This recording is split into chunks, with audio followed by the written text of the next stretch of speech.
그러니까 얘가 이제 난동을 피우고 그러니까 뭐 이제 난리가 났죠. 제압을 하고 병원에 입원한 지 한 8일 정도 된 날 간호사가 아이 상태를 이렇게 확인하게 되는데 미동이 없는 거예요. 큰 길 끝에 할머니 집 지붕 연기처럼 마음이 풀려 설날 아침에 밤 냄새 가득한 이 방 안에 오랜 얘기들 다시 피어나는 이 순간에 세배 인사에 손등에 주름도 숨짓네.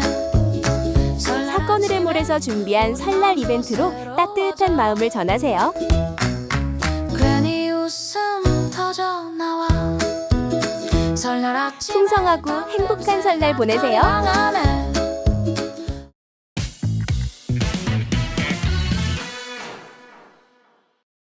안녕하십니까. 안녕하세요. 안녕하세요. 네. 오늘 들려주실 사건은 이것도 상당히 좀 충격적인 의료 사건의 하나인데 어떤 사건인가요? 그 이제 원래는 제가 저번 주에 말씀을 드릴 때 성형외과에서 일어난 또 다른 일에 대해서 말씀을 드리겠다고 했었는데 네. 뭐 주변에서 성형외과 말고도 다른 진료 과목에서도 뭐 이런 의료사고 같은 게 충분히 일어나지 않냐 그런 것도 좀 들려줬으면 좋겠다라는 DM도 받았고요. 네네. 뭐 그래서 그렇다고 한다면 뭐 우리는 사실 이런 일도 일어나나 뭐 싶은 그런 진료 과목에서 있었던 일에 대해서 말씀드리는 게 좀 어떨까 싶어서 네네. 오늘은 그 우리 옛날에는 그 정신과라고 했던 지금 이제 정신건강의학과라고 불리는 맞아요. 그 네. 의원에서 일어났던 사망 사건인데 오늘 얘기하려고 하는 이제 안타까운 사건은 2015년 3월 6일 날 서울 외곽에 있는 한 정신건강의학과 의원에서 일어난 일인데 그 당시에 그 중학교에 다니다가 자퇴했던 이제 K군이라고 하겠습니다. 오늘 네네네. K군이 있었는데 16살인가 17살이었고요. 중학교를 자퇴하고 나서 검정고시를 해서 합격을 했어요. 네네. 그래서 이제 고등학교 진학을 준비 중이었는데 이제 이 K군이 엄마 아빠랑 같이 이 의원을 찾아오게 됩니다. 찾아온 이유는 사실 이 친구 엄마 아빠가 고민이 좀 있었어요. 이 K군이 어렸을 때 초등학교, 중학교 1, 2학년 저학년 때만 해도 뭐 엄마 말도 잘 듣고 아빠 말도 잘 듣고 공부도 열심히 하고 뭐 그런 친구였는데 이제 얘가 중학교 한 3학년쯤 되니까 뭐 사춘기에 접어들어서 그랬는지 네네. 말도 안 듣고 뭐 이상한 행동을 보이기 시작하는 거예요. 뭐 네. 대표적으로 컴퓨터만 집에서 하고 있으니까 엄마가 야단을 치게 되잖아요. 그렇죠. 부모가 야단을 치니까 뭐 집안에 있는 뭐 집기, 화분이며 거울이며 깨고 던지고 또 그걸 이제 엄마가 야단을 치니까 엄마를 주먹으로 때려서 안아골절까지 아이고. 안아골절까지 뭐 일으키고 또 집에서만 그런 게 아니라 길거리 가다가 지나가는 택시를 잡고 택시에 타는 게 아니죠. 네. 택시 문을 뭐 여닫고 타지도 않으면서 택시 기사한테 욕하고 또 뭐 식당 간판을 발로 차기도 하고 뭐 중국집 문을 발로 걷어차고 뭐 유리창을 깨기도 하고 뭐 이런 난폭한 모습을 보이는 거예요. 와, 상당히 난폭하고 좀 과격해졌네요. 그렇죠. 그러니까 이제 이 정도쯤 모습을 보이니까 그 부모도 답답했지만 주변에서 보는 친인척이나 다른 분들이 볼 때 야 이거는 뭐 단순히 그 말썽을 피우는 모습이 아니라 애가 좀 정신적으로 문제 있는 거 아니야? 야 이거 한번 병원에 가봐야 되는 거 아니야? 뭐 이런 말들을 하게 되죠. 네네. 이제 그 말을 들은 부모는 이제 부모 입장에서도 걱정이 되니까 그렇죠. 살고 있는 데가 이제 지방이었는데 그 집 근처에 있는 대학병원을 찾아가게 됩니다. 네. 근데 대학병원을 찾아가서 진단을 받아보니 이제 품행장애라는 이제 진단을 받게 된 거예요. 품행장애요. 품행장애. 이 품행장애가 뭐냐면 예. 그 이제 주로 이제 아동이나 청소년기에 이제 진단되는 정신건강 질환인데 정신질환인데 네. 뭐 흔히 얘기한 아까도 말씀드린 그런 행태를 보이는 사회 규범이나 규칙을 따르지 않고 네. 뭐 지속적으로 말썽을 피우고 위협한 행동을 하면서 단순히 말을 안 듣거나 뭐 반항하거나 사춘기 때 반항하는 성격하고는 전혀 구분되는 의학적으로 구분되는 질환이라는 거예요. 그러니까 우리가 흔히 알고 있는 애들 사춘기 때 애들이 보이는 뭐 그런 거랑은 분명하게 전혀 구분되는 다른, 정신적인 질환이다. 그래서 품행장애라는 진단을 하게 됩니다. 그래서 그 진단을 받고 그 대학병원을 이제 통원 치료를 받게 되는데 네. 별다른 차도가 보이지 않는 거예요. 병원에서도 대학병원 측에서도 얘를 그 통원 치료 정도를 갖고는 얘 병세를 좀 호전되게 하기는 좀 힘들 것 같다고 이제 판단이 되니까 평소 알고 자기 병원에서 교수로 계셨던 분이 이제 서울에서 네. 서울에서는 정신건강의학과 의원을 운영하고 있으니까 그 병원에 가서 입원 치료를 통해서 집중 치료를 좀 해보는 게 어떠냐. 그래서 부모를 설득을 합니다. 그러니까 부모가 그 얘기를 듣고 도저히 뭐 오랜 기간 동안 병원을 다녔지만 차도가 없으니 대학병원에서 소외시켜 주는 곳에 가서 한번 좀 치료를 해봐야겠다. 이제 이런 생각을 하게 된 거죠. 그래서 서울에 올라오게 된 거거든요. 네. 예. 저도 이제 그때 당시 수사를 하면서 알게 됐지만 이 품행장애라는 특히 정신질환은 다 그렇지만 다 그렇다고 하는데 네네. 이 품행장애 정신질환에 대한 약은 따로 있는 게 아닙니다. 우리가 뭐 배 아플 때 먹는 소화제가 있다든가 두통에 먹는 뭐 두통약이 있다든가 그런 게 아니고 그냥 그 흥분 상태를 진정시키는 진정 위주의 약물을 이제 주게 되는데 이게 이제 충동적이나 공격적인 모습에 도움을 줄 수 있는 이제 ADHD라는 질환이 있잖아요. 네네. 뭐 주의적 결핍이나 과잉행동 장애 같은 이런 약이 있는데 거기에 투약하는 약을 주기도 하고 네. 뭐 심할 때는 이제 향정약품을 처방을 해서 이제 아이를 좀 진정시키도록 네네네. 분노 조절 훈련을 이제 같이 하면서 그 약을 투약을 해서 애를 갖다가 품행 장애가 있는 아이를 좀 더 안정되게끔 관리를 할 목적으로 그런 약물을 투여하게 되는데 네네. 이게 또 뭐 여기서 이제 의문점이 드는 게 그럼 품행 장애하고 ADHD 질환을 갖고 있는 사람들하고는 거의 비슷한 거 아닌가? 그렇게 볼 뭐 수도 이렇게 있죠. 볼 수가 있어요. 네. 근데 구별이 됩니다. 어. 그러니까 품행 장애는 자기가 잘못됐다는 생각을 안 해요. 근데 이제 이 아까도 말씀드렸던 이 품행 장애를 갖고 있는 아이들한테 투약하는 약물이 말씀드린 것처럼 진정 효과가 뛰어나고 이런 약물이다 보니까 이 약을 많이 투여하게 되면 계속되는 졸음이 온다든가 뭐 대사에 이상한 증상을 보인다든가 이런 문제가 생길 수 있다고 해요. 네네. 그래서 우리가 우리 진정제 같은 거 사실 집에서도 뭐 진정 효과가 있는 약물을 투약하게 되면 졸음이 오고 그러잖아요. 네. 근데 이런 약물을 이제 많이 투약하면 안 된다는 거죠. 그래서 항상 주의 있게 바라보고 의료진들은 관리를 해줘야 되는 그런 약물인 거예요. 그래서 이제 그 K군이 아까도 말씀드린 것처럼 서울에 있는 이제 우연을 엄마 아빠랑 같이 찾아오게 되는데 이 병원을 와 보니까 엄마 아빠가 이렇게 와 보니까 외곽에 있지만 한 4층짜리 건물이고 2층에 원장실, 원무과 뭐 그 외에 행정을 볼 수 있는 시설이 갖춰져 있고 3층에는 이제 3, 4층에 병동이 설치가 돼 있었어요. 네네. 그래서 3층에는 여성 폐쇄 병동이 있었고 4층엔 남성 폐쇄 병동이 있었어요. 그래서 그 4층에 남성 폐쇄 병동과 함께 옆에는 이제 격리실이라고 그래서 처음에 입원하는 환자들을 일단은 보면서 관찰을 하면서 이 사람을 어떻게 치료해야 될지 구분하고 확인하는 장소가 있었는데 공간이 있었는데 엄마 아빠 입장에서 볼 때는 뭐 직원들도 한 14명, 15명 가까이 되고 의원급의 병실도 설치가 돼 있고 뭐 원장님도 그 지방에 있는 대학병원에서 계셨던 분이고 의료진도 많고 믿음이 좀 가죠. 아무래도. 근데 이제 입원을 시켜야 된다고 하니까 아무리 말썽피는 애고 속썩이는 아이지만 뭐 서울까지 올라와서 애를 떼어놓고 갈래니 마음이 편했겠습니까? 마음이 안 편하지. 그렇죠. 네. 그런데도 이제 그래도 애가 좀 나아지겠지. 뭐 그런 마음을 먹었고 더군다나 이제 원장이 SC였는데 네. 그 SC 말로는 치료 가능하다. 뭐 우리 병원에서 어느 정도 시간이 지나면 호전된 모습을 보일 수 있고 뭐 엄마 아빠도 같이 노력을 해서 애를 갖다 좀 좋은 방향으로 호전되게끔 병세를 좀 순화시키게끔 노력을 해보자. 뭐 이런 얘기를 들으니까 마음에 믿음이 가죠. 그렇죠. 그 예, 얘기가 상당히 컸겠네요. 믿음이 원장 가죠. 선생님이 하는 얘기. 시설도 괜찮고 그렇죠. 예. 또 대학병원에서 소개해준 장소이기도 하고 그렇죠. 뭐 여러 가지로 보니까 괜찮은 것 같아요. 네네. 그래서 이제 마음 놓고 애를 이제 띄워놓고 올라옵니다. 문제가 이제 애를 띄워놓고 올라온 날부터 시작이 돼요. 애를 떼어놓고 올라온 날부터 안 좋은 일이 이제 막 일어나기 시작을 하는데 이게 뭐냐면 이제 아이 입장에서는 품행장애라는 질환을 앓고는 있지만 아직 애잖아요. 뭐 17, 16살이면 아직 아이죠. 그렇죠. 뭐 인지 능력도 아직 성숙해 돼 있지도 않고 자아도 뭐 제대로 성숙돼 있지 않은 그런 상태에 있는 말 그대로 정말 청소년인데 그렇죠. 자기가 아파서 병원에 오긴 왔다고 하는데 엄마 아빠가 상담을 마치고 몇 시간 만에 자기를 떼어놓고 가버렸고 그렇죠. 그리고 자기는 이제 격리실에 혼자 남겨진 거예요.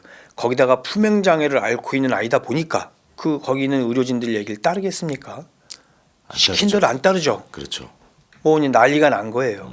근데 이제 이 정신건강의학과 이런 정신과 병동이 있는 의원급에서는 의료기관에서는 간호사나 간호조무사 자격증이 있는 남자 직원들이 심세거나 뭐 난동을 피는 환자들을 제압하기 위해서 필요한데 사실 그 사람들을 다 자격증 있는 사람들을 다 고용하기에는 경제적으로 부담이 돼요. 그러니까 이제 일반 직원들을 채용을 하게 되는데 이 병원도 그 일반 직원이라는 남자 직원들이 한 4명 정도 있었어요. 힘 좀 쓰고. 그렇죠. 예, 예. 뭐 의사, 네.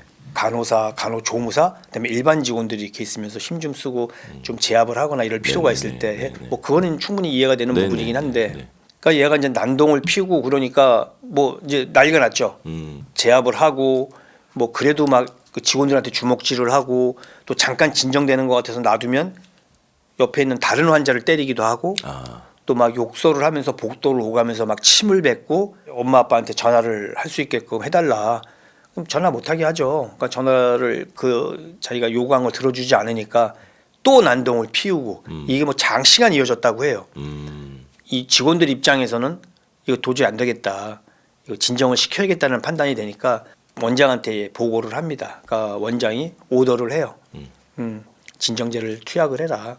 그래서 이제 진정제를 투약을 해서 애를 진정을 시키는데 이게 처음부터 많은 양의 진정제를 투약하지는 않거든요. 당연히. 그러겠죠. 뭐 애 네. 건강 상태라든가 이런 걸 봐가면서 투약을 하게 되는데 투약을 하고 나니까 처음에는 좀 진정 효과를 보이다가 이 효과가 좀 떨어지기 시작하면 또 똑같은 반응이 일어나는 거예요.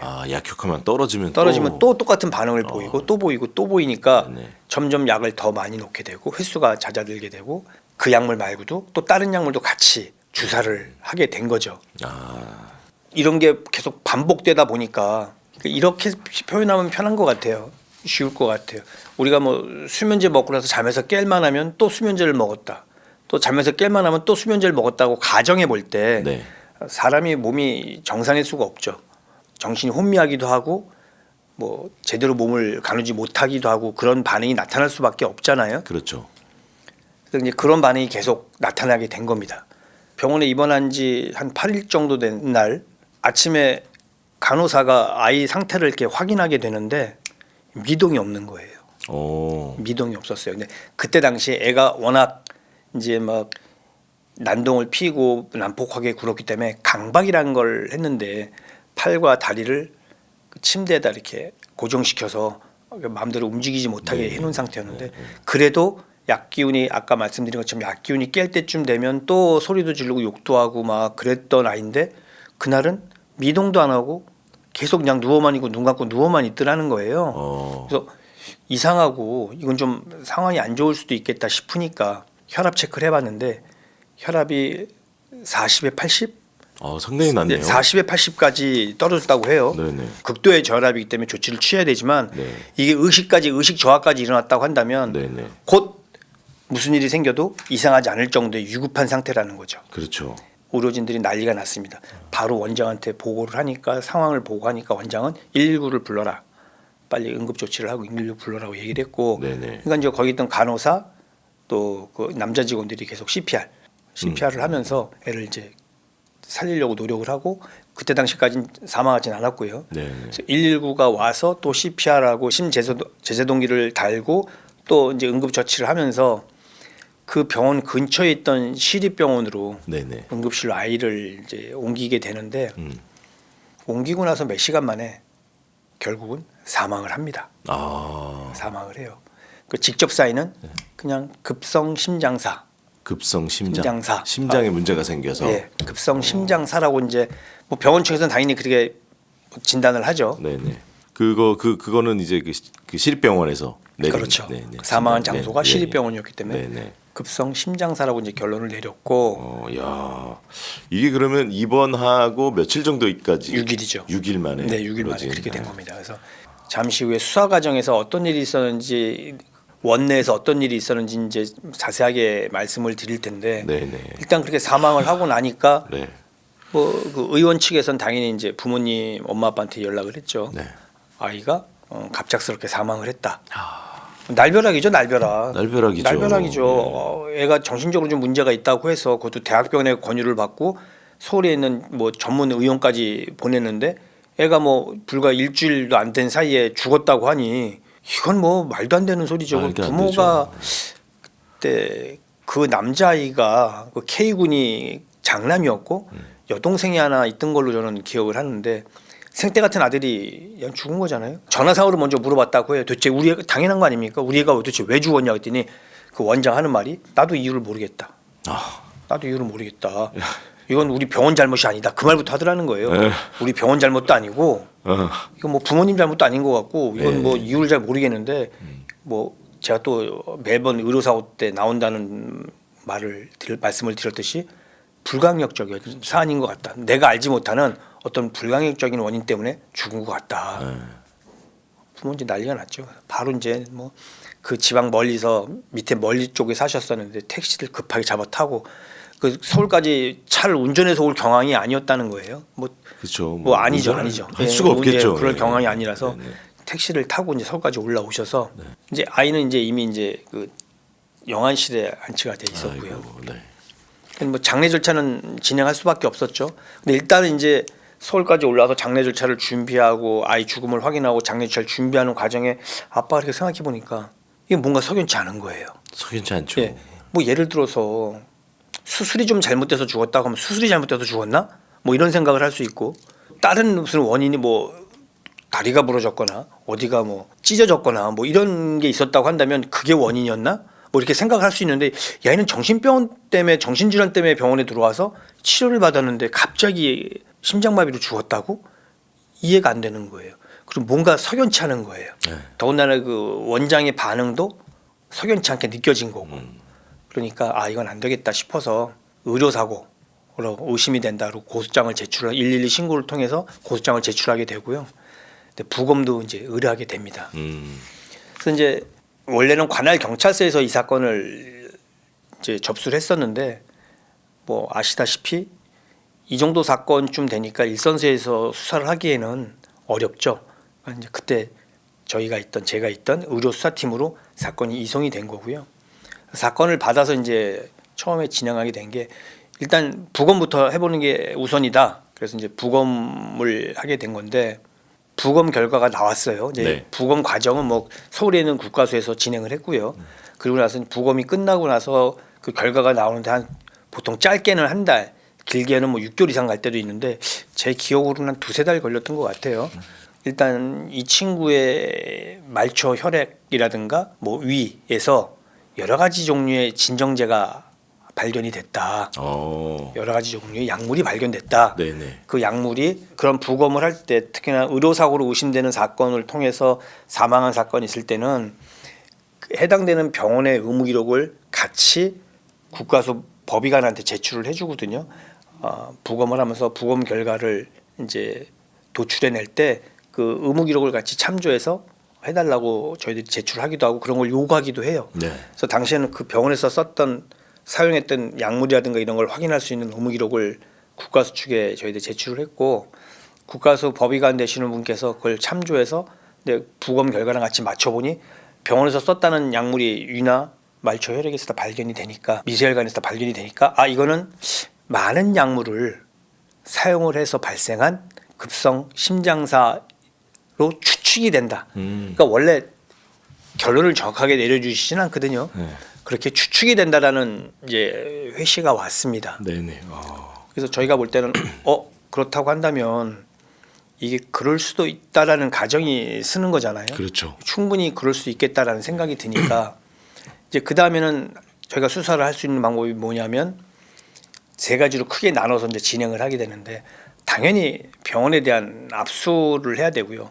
그런 약물을 얼마큼 썼는지 기재된 걸 많은 약물을 써서 사망했다고 하니 그럴 수도 있다고 하니 그러면 그 약물들을 어느 정도 사용했는지 확인을 해볼 필요가 있어서 네네. 그 약물을 사용한 근거가 남아있는 병원을 압수해야 되고 네. 두 번째는 이런 약물이 이런 어떤 반응을 일으키고 어떤 부작용을 일으킬 수 있는지 전문가들을 통해서 확인을 해야 되고 그다음에 그 확인된 자료를 갖고 이 사람들을 조사를 해야 되잖아요. 네네. 그래서 일단 압수를 나갑니다. 그래서 압수를 이 병원 나갔을 때 압수를 저희 팀뿐이 아니라 그 서울청의 사이버 수사대에 네네. 그 포렌식계라고 있어요. 포렌식만 전문적으로 해주시는 경찰관 분들이 계시는데 네네.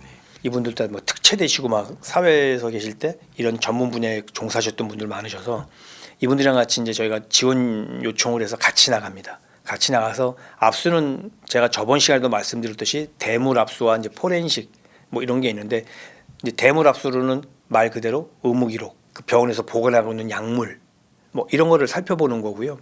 그거 말고도 이제 포렌식이 꼭 핸드폰만 포렌식하는 건 아니라서 거기서 쓰는 컴퓨터 내에 저장된 내용들, 그래서 컴퓨터도 포렌식을 하고 휴대폰을 통해서 이 사건 전후에 그 종사자 간에 네네. 그 직원 원내 직원 간에 어떤 대화를 나눴는지, 어떤 문자가 오고 갔는지, 혹시 사진이 남아 있는지 네. 이런 걸 이제 살펴보게 됐어요. 그리고 또 더불어서 이제 CCTV를 확인하게 됩니다. 그 격리병동, 그 폐쇄병동하고 격리실에 CCTV가 설치가 돼 있었어요. 꽤 다수의 CCTV가 설치돼 있었는데 특이한 걸 하나 발견합니다. 이 격리실에 비치된 CCTV인데 그 격리실 내에 뭐 네 군데에서 사각 없이 CCTV가 설치돼 있던 건 아니고 근데 한 대인가가 설치돼 있었기 때문에 분명한 사각이 있었어요. 아, 보이지 않는 공간. 사각이 있을 수밖에 없죠. 뭐 여기서 이렇게 찍어주면 이쪽은 사각이 될 수밖에 없잖아요. 그렇죠. 제 기억으로는 게 문 입구 쪽에 위에 그 CCTV가 설치가 돼 있어서 문 쪽 벽 쪽으로는 안 보이는구나. 문이 열리는 벽 쪽으로는 사각이 네네. 있었어요. 네.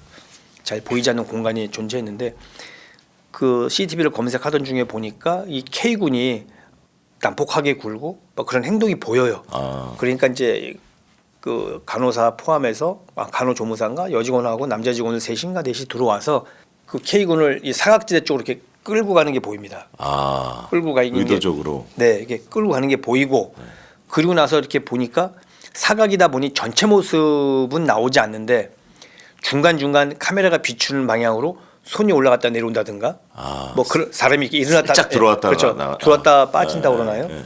허리 모습만 숙여 있는 허리 모습만 보인다든가 이런 게 보이는 거에서 이 모습이 뭐지? 뭔가 어떤 물리력을 행사하는 것 같은데 그렇지 않고서는 사각으로 데려갈 이유도 없고 그렇죠. 이런 모습이 보인다는 것에 대해서 이제 의아하게 생각을 했죠. 나중에 이제 조사가 여러 차례 진행이 되는데 그 부분에 대해서 처음에 이제 우리가 질문했을 땐 꽤 당황스러워하면서 말을 안 들어서 이제 강박 자체는 할 수 있는 거기 때문에 네. 강박을 하려고 하다 보니까 말을 안 들어서 제압하는 과정에 뭐 했다. 근데 그중 한 직원은 어떤 얘기를 했냐면 도저히 잘 안 돼서 네. 아무리 그 신체가 다른 사람에 비해서 몸이 약한 사람들도 정신적으로 문제 있거나 그래서 막 이렇게 난폭하게 굴고 난동을 피우고 막 그럴 때 제압하기 힘들거든요. 아, 그렇죠. 그러니까 원래 네 사람이 한 사람을 들기가 힘들잖아요. 사실은 그렇죠. 아무리 뭐 춤이 좋다고 해도 그러다 보니까 자기가 그 직원 중에 누군가가 무릎으로 목을 누르고 그리고 복부를 주먹으로 때렸다. 뭐 이런 얘기가 일단 1차적으로는 있었어요. 그래서 이제 저희가 거기까지 듣고 이거는 뭔가 이 강박에 문제가 있는 거 아닌가? 네네. 애를 그 K군을 묶어놓는데 문제가 있는 게 아닌가라는 게 있어서 네네. 저희가 이 부분을 그 보건복지부를 통해서 확인을 해봤습니다. 네.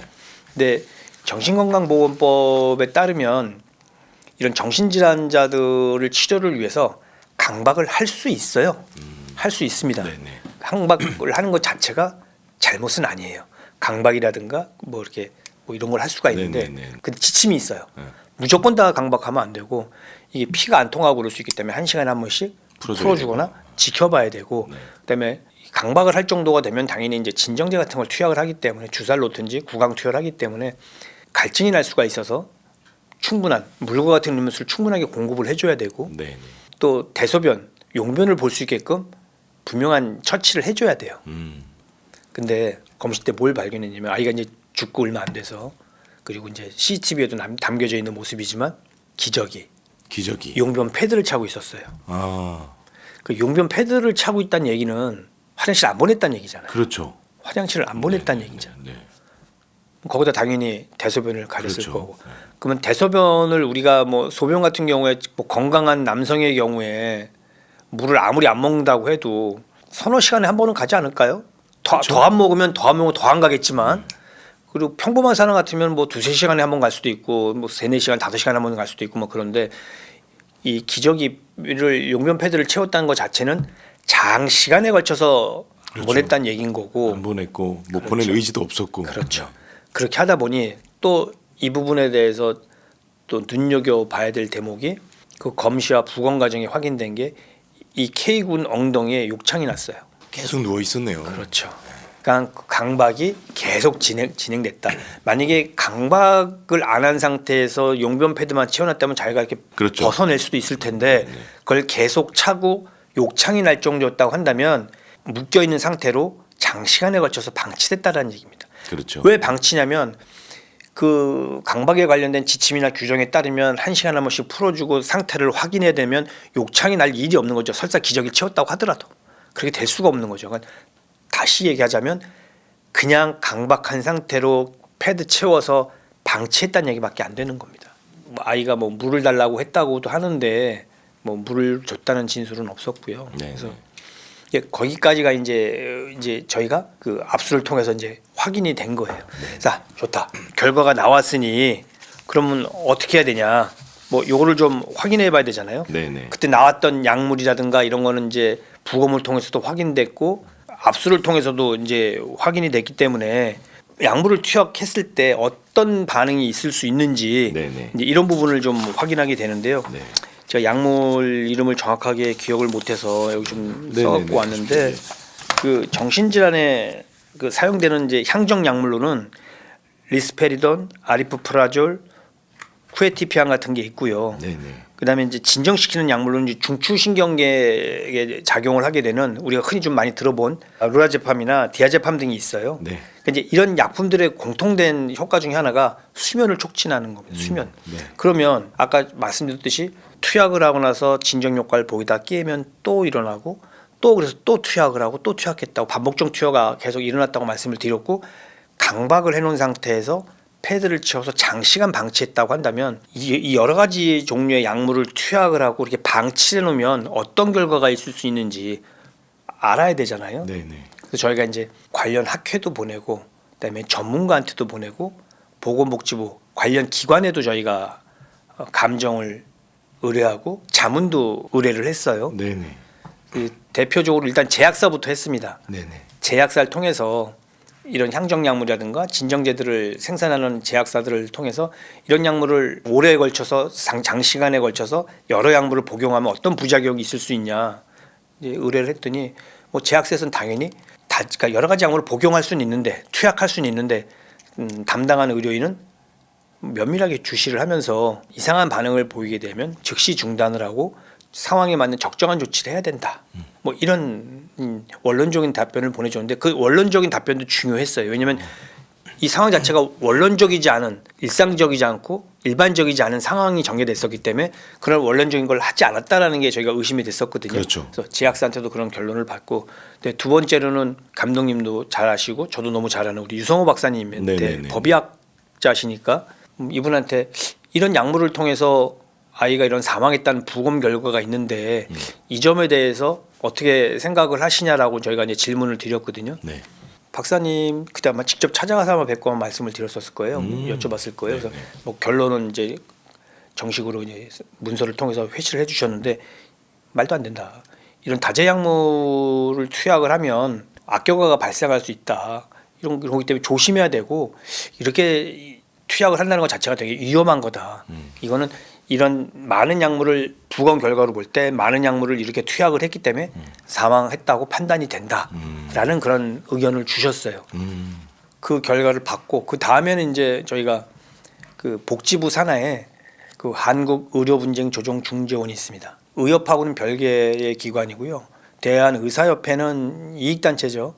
의사들의 이익을 대변하기 위해서 만든 맞아요. 단체고 네, 네. 한국의료분쟁조정중재원은 우리가 흔히 이제 약칭을 중재원이라는 표현을 쓰는데 중재원은 복지부 산하에 있으면서 거기도 물론 뭐 의료인분들이 구성이 돼 있어서 그분들이 판단을 해주시긴 하지만 그래도 나름 객관적이고 공정하게 판단을 해주시려고 만든 기관이길 뿐더러 그렇게 또 해주시기도 해요. 네. 그래서 이제 의료수사팀에서는 그 중재원의 판단을 많이 신뢰를 하고 중재원에 많이 의뢰를 하게 되는데 여기다 보냈더니 여기서도 이런 다제약물 복용을 통해서 결국은 이런 사망이라는 악결과가 온 것 같다. 이런 공통된 의견을 보내줬어요. CCTV를 통해서 얘들이 어떻게 행동을 했는지, 압수를 통해서 어떤 약물이 투약이 됐는지, 이 투약 약물이 여러 가지가 한꺼번에 투약됐을 때 어떤 반응이 있고 어떤 악결과가 있을 수 있는지 다 확인이 됐잖아요. 네네. 그럼 중요한 건 이 사람들의 진술이죠. 진술을 통해서 이런 악결과가 생길 것이란 걸 알면서도 니네들이 이런 행위를 한 거 아니냐라는 걸 이제 판단하는 게 중요했는데, 그 원장 S씨와 현장에 있던 간호사, 간호조무사, 일반 직원들을 상대로 조사를 해보니까 네네. 일단 그 원장 S씨 진술이 뭐 예상이 되시겠지만 가관입니다. 나는 정량을 투약하라고 지시했다. 난 오더했다. 네. 그 오더를 안 따른 것 같다. 그 강박은 규정과 지침대로 하라고 했다. 이것도 직원들이 편의에 따라서 안 한 것 같다. 병원 원장으로 네. 전체적인 관리 감독을 못한 잘못에 대해서는 어느 정도 인정할 수 있지만 K군이 사망한 사안에 대해서는 내가 인정하기 힘들다. 나는 할 역할을 다 했다. 그렇죠. 직접적인 내가 관여한 부분이 있다고 판단되지 않는다라고 얘기를 하는 거예요. 네. 주사를 슈팅한 것도 아니고 뭐 그 K군이 그 주사뿐이 아니라 약으로도 그 진정제 같은 거 복용을 했었거든요. 네네. 난 인정할 수 없다. 그 부분에 대해서는 내 잘못이 아니다. 이렇게 진술을 합니다. 약물을 주사했던 간호사, 간호조무사들을 상대로 조사를 해보니까 오더대로 했다. 오더 이후에 투약한 사실 없다. 이게 과량인지 아닌지 내가 판단할 일 아니다. 의사이신 원장님이 판단할 문제지 우린 오더한 대로 수행했을 뿐이다. 강박도 남자 직원들이, 우린 여자라서 그걸 뭐 할 신체적 능력이 안 돼서 남자 직원들이 한 부분이라서 잘 모른다라고 진술을 하고, 그 강박을 했던 일반 직원들도 처음에는 무릎으로 목을 누르고 뭐 주먹으로 복부를 가격했다 뭐 이런 진술이 나왔다고 했잖아요. 네네. 나중에 이제 진술이 바뀝니다. 말을 맞춘 건 거죠. 어차피 사각이잖아요. 그렇죠. 때렸다는 게 뭐 무릎으로 눌렀다는 게 보이진 않잖아요. 네네. 그때는 말을 잘못한 거고 그냥 우리는 애가 너무 난동을 피니까 강박했을 뿐이다. 그때 강박하는 과정에 이렇게 막 몸부림치고 그러는데 한 명이 그걸 제압한다는 건 말도 안 된다. 저번에 진술한 것처럼 얘가 우리 남자 직원들한테도 주먹을 휘둘러서 맞기도 하고 그랬기 때문에 여러 명이 달려들어서 했을 뿐이고 어떤 가혹행위가 있다거나 그런 건 없었다. 지난번에는 때렸다고도 하긴 했는데 그렇죠. 그렇죠. 복부를 가격했다. 네, 그렇죠. 그 말 이제 싹 그때 당시에는 떼어버리네요. 이제 뭐 경험 없는 상황에서 얘기가 나온 거고 네. 이제 조사를 진행하면서 이제 생각이 바뀐 거죠. 네. 자기들끼리 의논도 했을 테고 네, 네. 그래서 말이 바뀝니다. 네. 그래? 그렇다고 한다면 강박 지침에 보면 네. 1시간에 한 번씩 풀어주고 그다음에 상태를 확인하고 뭐 용변도 볼 수 있게 해주고 수분도 공급하도록 돼 있는데 그런 걸 안 하지 않았냐. 우리가 CCTV를 다 검토해 보니까 그런 거 안 했더라. 이거 뭐야? 우리는 그것도 그냥 원장님 지시받고 했다. 난폭하게 구니까 원장님 지시받고 했고 뭐 강박 지침이 있는 건 알고 있지만 풀어주고 뭐 이런 것도 결국은 원장님 지시에 따라서 해야 되는 건데 우리 임의대로 풀어주거나 그럴 수는 없다. 원장님께서 막 해주신 대로 했을 뿐이다. 그러니까 서로 책임을 미루는 그러네요. 그런 진술이 왔어요. 근데 굳이 시인하는 진술을 받을 필요가 없었어요. 받을 필요가 없죠. 이미 객관적으로 증명이 다 됐잖아요. 그렇죠. 예. 압수를 통해서 확인됐고 CCTV 돌에서 확인됐고 그렇죠. 또 전문가 그룹을 통해서 확인이 됐기 때문에 이렇게 설사 진술을 부인하고 혐의를 부인한다고 해도 이 내용만으로도 충분히 기소가 가능했습니다. 네네. 2015년 3월에 접수를 하고 사건을 송치하게 된 게 그해 11월 달에 송치한 걸로 기억을 해요. 네네. 그러니까 의료 사건 중엔 상당히 이례적으로 빨리 한 겁니다. 이게 의료 사건이라는 게 다른 사건하고 틀려서 네네. 확인하고 검증받고 해야 될 부분이 워낙 많다 보니까 네. 분석해야 될 부분이 뭐 대개는 1년 넘게 걸리는 경우가 뭐 대다수거든요. 꽤 오래 걸리네요. 꽤 오래 걸립니다. 다른 형사 사건하고 틀립니다. 그러게요.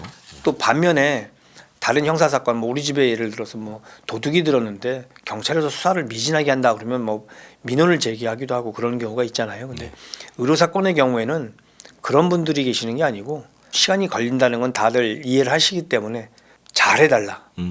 확실하게 꼼꼼하게 해달라는 여론들이 있으시군요. 그래서 나름 이 사건은 뭐 8개월 이상씩 7, 8개월 진행을 하면서 꼼꼼하게 진행을 했고요.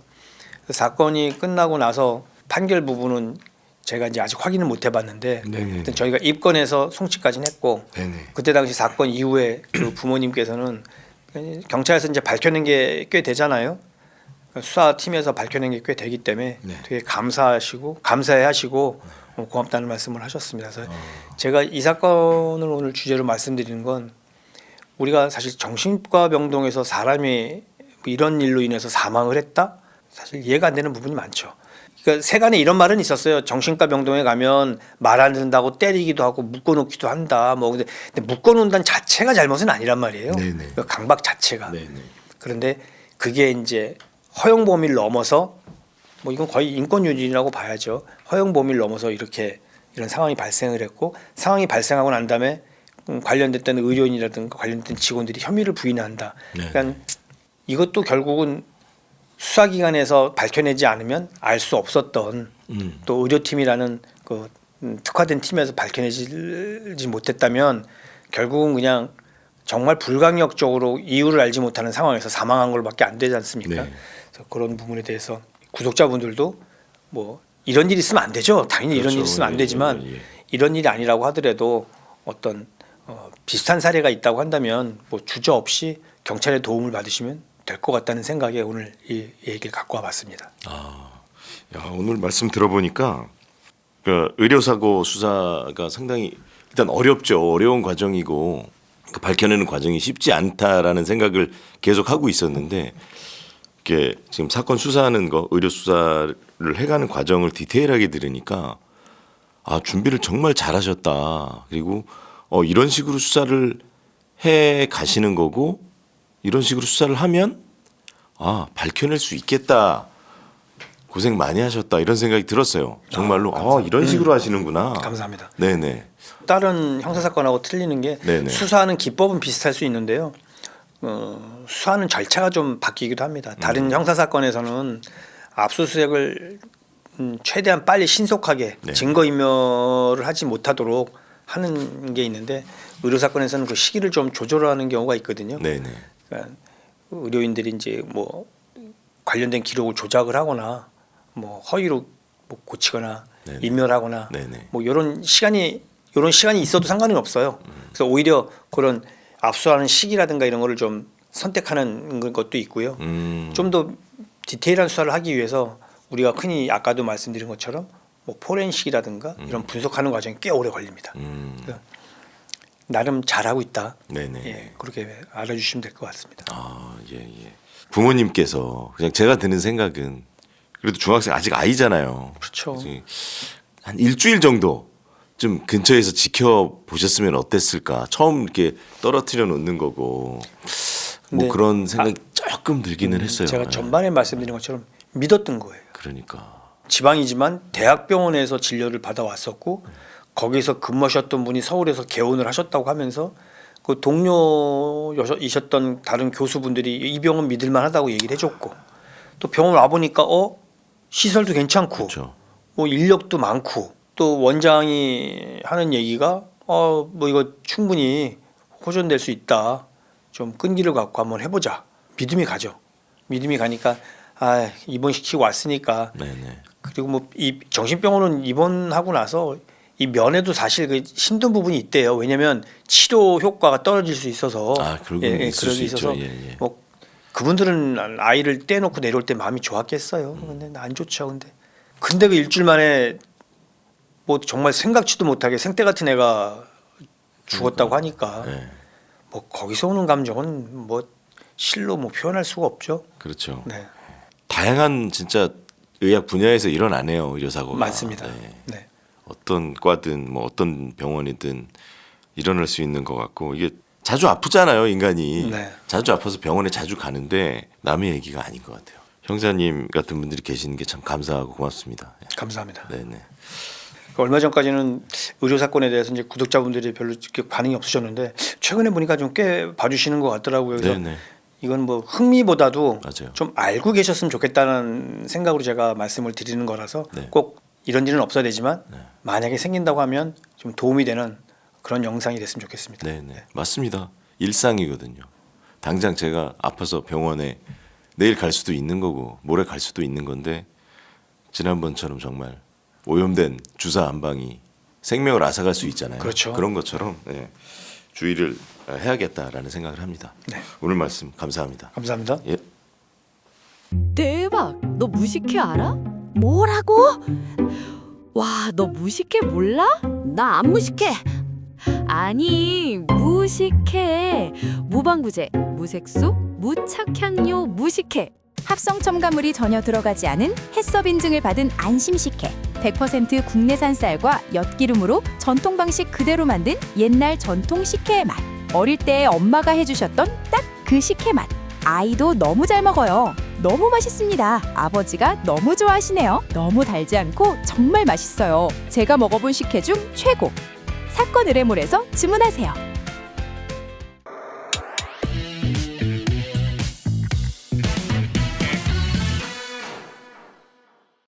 88년 5월 29일 오후 5시경에 그 바이인시라는데 그 근처 회사에 다니던 그 23살 먹은 여성 백 씨가 그 용평거라는 동네에 있던 자신의 집안에서 피살 남한테 그 죽임을 당한 채 발견이 된 거예요. 네네.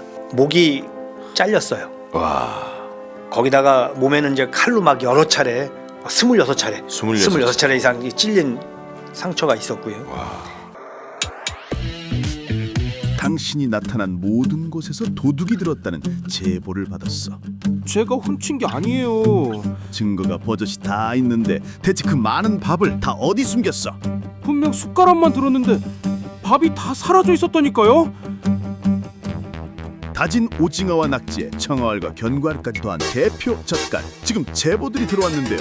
연쇄 절도범으로 밝혀졌습니다.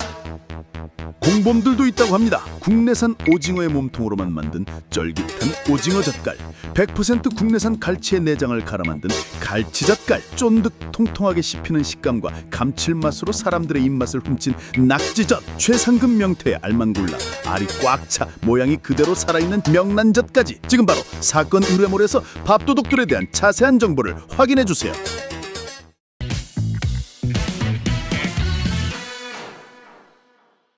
지난번에 이제 예고하신 것처럼 중국 네. 살인 사건인데, 야 이게 스케일이 장난이 아니네요.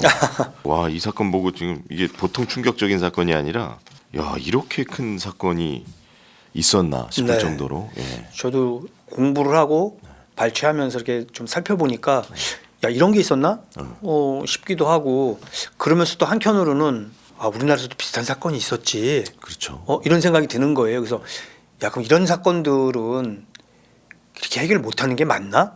나중에 이제 뭐 이 사건도 해결되고 우리나라에서 비슷한 사례의 사건도 해결은 됐지만 네. 그 시간이 상당한 시간이 흘렀었거든요. 그래서 그렇죠. 아 한번 이거는 우리 구독자분들하고 같이 한번 좀 살펴볼 만한 사건이다라는 생각이 들어서 이 사건을 갖고 오게 됐습니다. 예, 예. 이 뭐 중국이란 나라가 워낙 땅덩어리가 넓잖아요. 그렇죠. 인구도 뭐 많고 뭐 하다 보니까 여러 가지 사건이 있겠죠. 많은 군상들이 살고 있으니 네. 그 많은 군상 속에서 별의별 사건이 없겠어요. 근데 이 사건이 유독 눈에 띄었던 건 이 범행 기간이 자그마치 14년입니다. 14년. 14년이요. 예. 범행이 14년 동안 이어졌고 와. 검거돼서 종결되기까지는 28년인가 23년인가 엄청난 시간이 걸렸던 사건이에요. 자, 사건도 스케일이 크지만 기간도 스케일이 그렇죠. 크네요. 14년 동안 이어졌다는 얘기는 결국 연쇄 사건이라는 거죠. 그렇죠. 연쇄 사건인 거고 예. 처음 이제 시작된 건 88 올림픽 때 우리나라 88년도. 88년도에 그 중국의 깐수성 바인이라는 도시가 있어요. 네네. 여기서 이제 그해 88년 5월 29일 오후 5시경에 그 바이인시라는데 그 근처 회사에 다니던 그 23살 먹은 여성 백 씨가 네. 그 바이인구의 용평가라는 가가 이제 뭐 1가, 2가, 3가 무슨 도로를 의미하고 동네를 의미하는데 그 용평가라는 동네에 있던 자신의 집안에서 피살 남한테 그 죽임을 당한 채 발견이 된 거예요. 네네. 근데 이 사건이 처음 발생했을 때부터 되게 참혹하고 좀 처참했던 게 목이 잘렸어요. 와. 그 날카로운 흉기로 목이 잘린 채 발견이 됐고 또 상의가 벗겨지진 않지만 사이가 다 가슴이 다 보이도록 이렇게 위로 올라가 있었고 네. 또 또 아랫도리도 이제 완전히 이게 빨가벗겨져 있었어요. 네네. 그러니까 이제 거기다가 몸에는 이제 칼로 막 여러 차례 26차례 26차례 이상 찔린 상처가 있었고요. 와. 그러니까 끔찍하잖아. 네네. 목도 잘렸지. 거의 반나로 아랫도리는 아예 다 보였고 위에는 이렇게 벗겨져 있지. 네네. 세간의 관심을 안 끌었겠어요. 너무 끔찍하다 보니까 그렇죠. 뭐 다 사람 사는 사회 다 비슷하죠. 사람 네네. 사는 세상은 이런 끔찍한 사건이 발생을 하니까 이제 난리가 난 거예요. 더군다나 그 여성의 그 사망한 여성의 몸에서 그 남성의 체액이 발견이 된 거예요. 결국은 강간도 이루어졌다. 뭐 이게 지로 이제 짐작이 된 거죠. 근데 이 88년이니까 뭐 우리도 마찬가지지만 중국도 88년도면 뭐 그래 넉넉히 살던 입장도 아니었고 그렇죠. 뭐 과학 수사 이런 거 잘 되지도 않던 시절이고 그렇죠. 범인 못 잡습니다. 못 잡아요. 근데 그러다 보니까 이제 뭐 말도 많고 탈도 많았지만 시간이 흘렀고요. 네네. 근데 이제 이 깐수성이란 데, 이 바이인시란 데가 어떤 데인지 좀 우리가 좀 알고 넘어갔으면 좋겠는데 네네. 깐수성이란 데가 실크로드가 이어지는 중심 도시였대요. 네네. 중심 지역이고 네. 여기가 뭐 중국에는 23개의 성이 있는데 그 중에 성 중에 하나인데 크기는 우리나라 한 4.5배? 네. 상당히 크죠. 그쵸, 4.5배 성은 정도 꽤 크죠. 되는데 예. 그 바이인시라는 데도 성 중에 한 개 도시, 네. 도시가 해당이 되고요. 크기는 우리 전라남도, 전남의 한 1.7배 정도 되고 네. 인구는 한 150만 명 정도 됐대요. 네네. 그래서 뭐 산맥이랑 사막도 걸쳐져서 있고 뭐 이런 도시고 크게 뭐 대단한 도시는 아니에요. 네. 크게 대단하다고 볼 수 있는 도시는 아니라서 네네. 그냥 조용하고 뭐 이 정도의 도시였는데 이제 이런 사건이 발생을 했던 겁니다. 네네네. 그 사건이 발생하고 잊혀질만 한 6년이 지났어요. 6년. 예, 6년이 지나서 뭐 잊혀질 무렵이죠 이제. 예. 안타깝긴 하지만 94년 7월 27일 날 예. 오후 2시 한 50분경에 바이인시 전력공급국 그래가지고 우리나라로 따지면 한국전력공사, 네. 전력공사 뭐 지방공사 정도, 지국, 네. 지사 정도 되는 거기에 다니는 이제 19살의 여직원 석 씨가 있었는데 네네. 이 여직원은 회사 내 독신자 숙소에서 생활을 했다고 해요. 네네네. 근데 여기서 또 피살체로 발견이 됩니다. 어. 또 이게 6년 전하고 동일하게 똑같이 목이 잘리고 흉기로 목이 잘렸고 몸은 또 한 36군데 정도 막 찔렸고 또 똑같이 강간한 흔적이 남긴 채 사망을 한 거예요. 네네. 야, 6년 전과 거의 비슷한. 똑같죠. 예, 예, 목 잘리고 예. 네. 강간한 흔적이 있고 36군데 찔리고 뭐 똑같은데 네. 이것도 해결을 못 해요. 94년도에도 이 사건을 해결하지 못합니다. 같은 그냥 지역에서 또 일어나고. 같은 동네, 같은 시에서 네네. 발견이 되는데 뭐 아무것도 해결된 게 없었어요. 또 이 사건도 이제 또 그렇게 세월만 흐르는데 세월이 흐르다가 94년부터 한 4년이 지난 98년 그때는 무려 한 해 동안 이런 비슷한 유의 사건이 4건이 연속해서 발생을 합니다.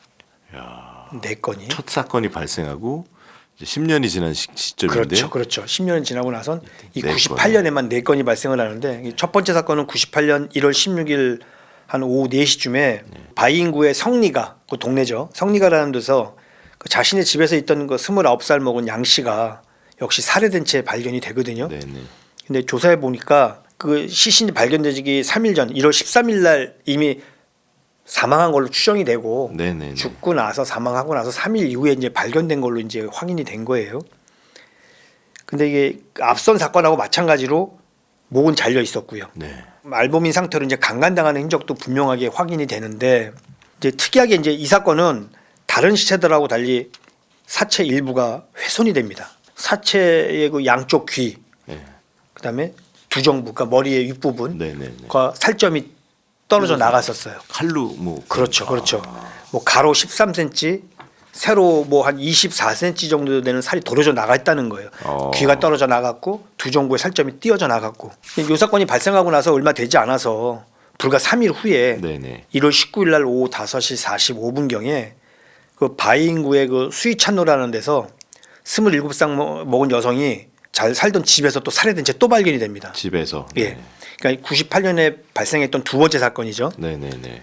근데 이 사건도 다른 사건하고 동일하게 이제 뭐 상의도 벗겨지고 목도 잘려 나가고 뭐 바지는 무릎까지 벗겨져 있고 강간한 것으로 판단이 되는 이런 사건이 발생했고 목을 포함해서 9군데 찔린 상처가 있었고요. 네네네. 또 이 여성의 사체에서도 왼쪽 유두 잘려 나가고 없었고 등도 뭐 가로 30cm, 세로 한 24cm 정도 살을 도려내서 없어진 흔적이 발견이 되고요. 야, 이건 또 이제 도려내는 게 공통적으로 나타나네요. 당연히 수사는 예전 사건하고 같이 막 누가 봐도 동일범의 소행으로 판단이 되니까 수사는 계속 지금 말씀드린 이 과정 중에 수사가 계속 진행이 됩니다. 진행됐지만 아무런 결과물이 없는 그런 수사가 계속 반복이 된 거예요. 그러다가 이제 98년도에 세 번째 사건이 또 발생을 하는데 이 사건 그 유두와 등에서 살점을 도려냈다는 이 사건이 발생하고 한 6개월이 지난 98년 7월 30일 저녁 6시경에 이 바이인시 공안국에서 일하는, 공안국이라면 우리나라 뭐 경찰 이런 정도 되는 공안국에서 일하는 경찰. 그렇죠. 회 씨, 예. 그 성이 모울레자 쓰는 회 씨였는데 그 회 씨의 아, 공안의 딸이. 딸이 8살이었어요. 집안에서 살해당한 채 발견이 됩니다. 야, 이거는 뭐 여자아이는 여자아이인데 딸 8살짜리가 어린아이가 최초로 이 사건 이 연쇄범죄의 최초로 8살 먹은 딸아이가 집안에서 죽은 채 발견이 된 거예요. 야. 근데 이 아이도 그 뭐 말로 표현할 수 없을 정도로 참혹하고 이제 끔찍한 모습으로 이제 뭐 발견이 되는데 야, 이거는 거의 뭐 진짜 지금 공안을 희롱하는 수준의 지금 너무 이제 그 사건이 아빠가 공안이고 아니고를 떠나서 아이들한테 이렇게 했다는 것 자체가 너무 천인공노할 일이죠. 뭐 다른 것도 마찬가지지만 그러니까요, 예. 근데 당시에는 이 수사기관 공안에서 이 사건만큼은 다른 범인이 아닐까? 뭐 모방범죄 정도로 생각할 수도 있었대요. 왜냐하면 지금은 다 성인 여성들을 죽였고 목을 잘랐는데 성인 여성이 아니었고 목을 자르지도 않았고 목을 졸라서 살해했고 이런 걸로 봤을 때는 모방범죄 아닐까? 범인이 다를 수도 있겠다 판단을 했대요. 뭐 판단만 하면 뭐 하겠습니까? 검거를 또 못했는데 이 사건도 해결 못해요. 이 사건 해결을 못합니다. 계속해서 이런 사건들이 동일 지역에서 발생을 하니까 엄청나게 뭐 질책의 대상이 되기도 했겠네요. 이건 잡지 못하고 이건 뭐 말할 필요가 없죠. 그죠. 뭐 중국 전역이 다 들끓었다고 하니까 또 좋은 소식은 잘 안 전해져도 나쁜 소식은 또 금방금방 소문나고 덧포태지기도 하고 예. 뭐 언론을 통해서 이 중국이 공산국가다 보니까 언론 통제가 있을 수도 있었겠지만 네. 그래도 이런 통제를 하다 보면 소문은 더 부풀려져서 나기 그렇죠, 마련이잖아요. 그렇죠. 네. 이 소문이 나기도 하고 뭐 여러 가지로 막 사회 전체가 시끄럽다고 중국 사회 전체가 시끄럽다고 해요. 근데 이제 98년도에 그 다음으로 이제 네 번째 사건이 또 그 아이가 죽은 지 4개월 만에 발생을 하는데 98년 1월 30일 오전 11시경에 그 금속 제련업체 네네. 그 바인공사라고 해서 이 제련업체에서 근무하는 16살 여직원 최 씨가 그 바인구의 둥산로라는 동네에서 자기 집에서 또 살해된 채 발견이 됩니다. 네네.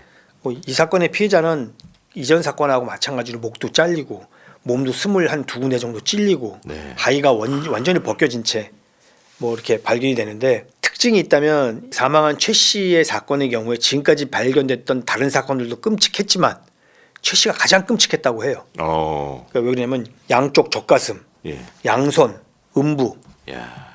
모두 잘리고 도려내졌대요. 야. 그러니까 사체 훼손이 끔찍할 정도로 심한 거죠. 뭐 유두를 도려내고 손을 자르고 음부를 도려내고 뭐 말로 표현할 수 없을 정도로 네네. 이렇게 이제 보여진 건데 지금 말씀을 들으시면서 알겠지만 이 범인이 누군지 모르지만 범인의 범행이 점점 잔혹해지고 있다. 그죠. 점점 더 잔혹해지고 있는 모습을 맞아요. 보이는 거예요. 막 대범해지고 지금. 대범해지고 잔인해지고 그러니까 또 없고. 뭐 말 그대로 연쇄 살인마로서의 면모를 갖춰갔다고 봐야 되는 거죠. 네네네. 그러니까 연쇄 살인마가 보여줄 수 있는 걸 다 보여주면서 이게 사건이 점점 잔혹해지고 커지고 있다 이런 걸 알 수가 있는데 네네. 이 98년도에도 공안 수사는 제자리를 돌았고요. 뭐 심지어는 이 도시가 이렇다 보니까 민심이 흉흉해지니까 지역 주민들이 딴 곳으로 떠나는 일도 일어났다고 해요. 네네. 무서우니까. 그리고 뭐 여자들은 절대 혼자 집에 있으면 안 된다. 네. 혼자 있으면 안 된다. 뭐 이런 얘기가 있었다고 합니다. 네네네. 그래서 뭐 당연히 중앙 정부라든가 네. 성 정부에서도 네. 지역 정부에서도 그 공안을 상대로 독촉하고 막 질책하고 그쵸. 그다음에 뭐 지휘부를 바꾸고 예. 그래도 아무런 효과가 없었어요.